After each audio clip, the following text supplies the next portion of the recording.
Olá, alunos, sejam bem-vindos ao nosso canal. Vamos conversar sobre a estética transcendental em Immanuel Kant. Inicialmente, vamos saber um pouco sobre a sua biografia. Ele nasceu em 22 de abril de 1724, na cidade de Kornberg, na Prússia Oriental do Império Alemão. Seus pais eram luteranos, assim como também camponeses. Ele cursou a teologia e a filosofia na universidade da sua cidade natal. Um dos seus professores de filosofia foi o filósofo Martin Kunze. Ele também se aprofundou no estudo da filosofia racionalista de Leibniz e de Christian Wolff, e foi influenciado pela ética e pela filosofia empírica dos ingleses, sobretudo de David Hume.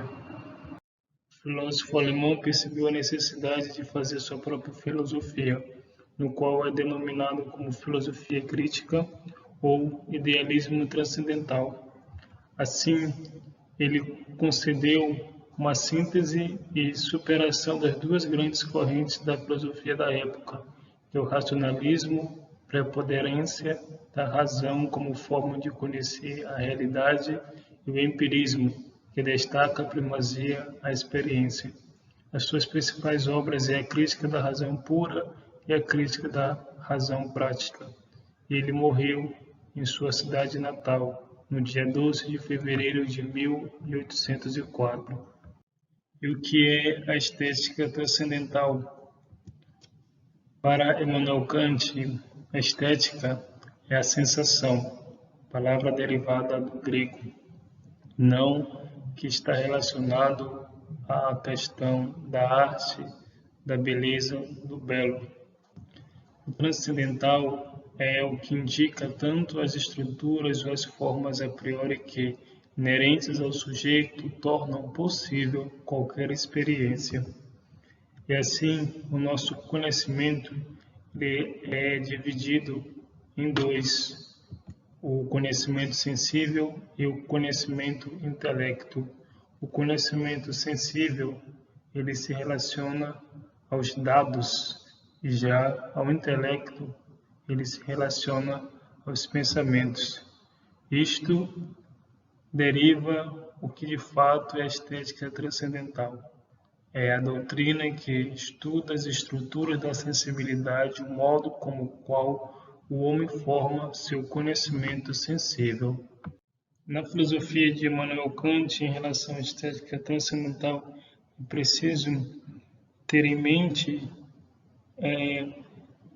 o conceito de alguns termos, como a sensação, que é a pura modificação ou impressão que o sujeito recebe passivamente pela ação do objeto, por exemplo, quando sentimos calor ou frio. A sensibilidade, que é a faculdade que temos de receber as sensações, ou seja, a faculdade pela qual nós somos suscetíveis de ser modificados pelos objetos. E a intuição, que é o conhecimento imediato dos objetos, que também é um elemento peculiar do conhecimento sensível. E o objeto da intuição sensível chama-se fenômeno, do grego aparição ou manifestação. Para nós, a sensação, o conhecimento sensorial, é uma modificação que o objeto produz sobre o sujeito e é, portanto, um aparecimento, objeto tal como ele se manifesta, mediante a própria modificação, isso através da intuição. E para Kant, ele destaca essa intuição, que o homem é dotado de um só tipo de intuição, a intuição própria da sensibilidade. O intelecto humano não intui, mas quando pensa. Refere-se sempre aos dados que lhe são fornecidos pela sensibilidade. Kant destaca dois pontos que ele também faz uma ligação com a matemática e a geografia, o qual vamos ver mais à frente. Mas em relação ao tempo e ao espaço, o tempo para Kant é o sentido interno de todo dado, o sensível enquanto por nós é conhecido. Já o espaço é a forma, o modo de funcionamento, é o sentido externo, condição a qual deve sujeitar-se à representação sensível de objetos externos. E o espaço e o tempo, eles são modos e funções próprios do sujeito, formas puras da intuição sensível, como princípios do conhecimento. E nós não precisamos sair da gente para conhecê-los, eles estão a priori em nós. E assim, é destacado também, voltando à intuição, em relação ao tempo e ao espaço, pois a forma não vem das sensações singulares e da experiência, mas sim do sujeito, sendo aquilo pelo qual os múltiplos dados sensoriais são ordenados em determinadas relações.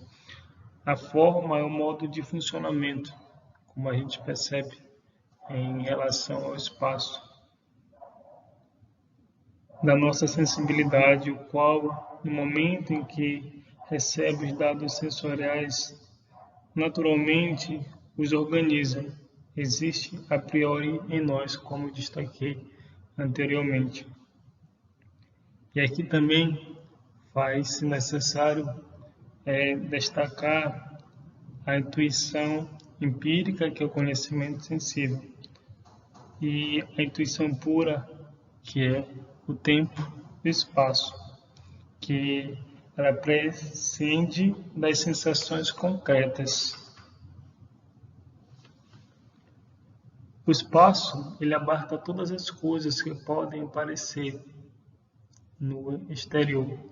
Já o tempo, ele abarca todas as coisas que podem aparecer no interior. Não podemos valer como realidades absolutas e ser inerentes absolutos das coisas como suas condições ou qualidades. Nós só captamos as coisas como espacial e temporalmente determinadas porque temos uma sensibilidade assim configurada. E também se faz necessário destacar a realidade empírica, que nenhum objeto pode ser dado aos nossos sentidos sem submeter a eles que é o tempo e o espaço. E a idealidade transcendental, onde não são inerentes às coisas como suas condições, mas apenas forma de nossa intuição sensível. Vamos entender um pouco sobre a geometria e a matemática, do qual o filósofo alemão Immanuel Kant fala. Para ele, a geometria e a matemática se fundem no não conteúdo, mas sim na forma, isto é, na intuição pura do espaço e do tempo. Assim, tem universalidade e necessidades absolutas, porque o espaço e o tempo são estruturas do sujeito. Ele destaca que os objetos só podem ser captados pela intuição própria de um intelecto originário, no qual ele faz referência a um Deus, a um ser divino, no próprio ato em que os coloca. A nossa intuição depende da existência de objetos que agem sobre o sujeito, modificando-o por meio das sensações. A forma depende da gente, mas o conteúdo não, pois ele nos é dado. E nesse conteúdo, a gente destaca a questão dos juízos sintéticos, que ele diz que a priori da geometria que são postulatadas e as teorias dependem da intuição, a priori também do espaço. Ele fala, por exemplo, do triângulo, triângulo que do espaço ele precisa ter cada ângulo bem medido para formar a sua figura geométrica. Já na matemática, ele correlaciona ao tempo, que esse modo intuitivo de somar, subtrair, pois ele vai se estendendo, não há um fim, sempre uma continuidade dessa soma, dessa subtração, dessa multiplicação, dessa divisão. E por fim, ele nos leva a indagar o problema geral da filosofia transcendental, como são possíveis os juízos sintéticos a priori, que ele já vem destacar em relação a essa correlação do espaço e do tempo com a geometria e a matemática, que consiste precisamente nas intuições puras a priori, espaço e tempo.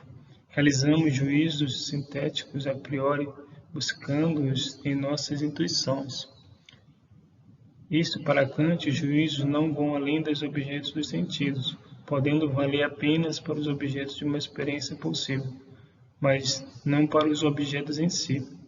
A geometria e a matemática têm valor universal necessário, mas se restringe ao âmbito fenomênico. E para finalizar, eu destaco uma frase de Immanuel Kant: duas coisas enchem o espírito de admiração e de reverência sempre novas e crescentes. Quanto mais frequente e longamente o pensamento nelas te detém, o céu estrelado acima de mim e a lei moral dentro de mim. Agradeço pela sua presença em nosso canal e até a próxima aula.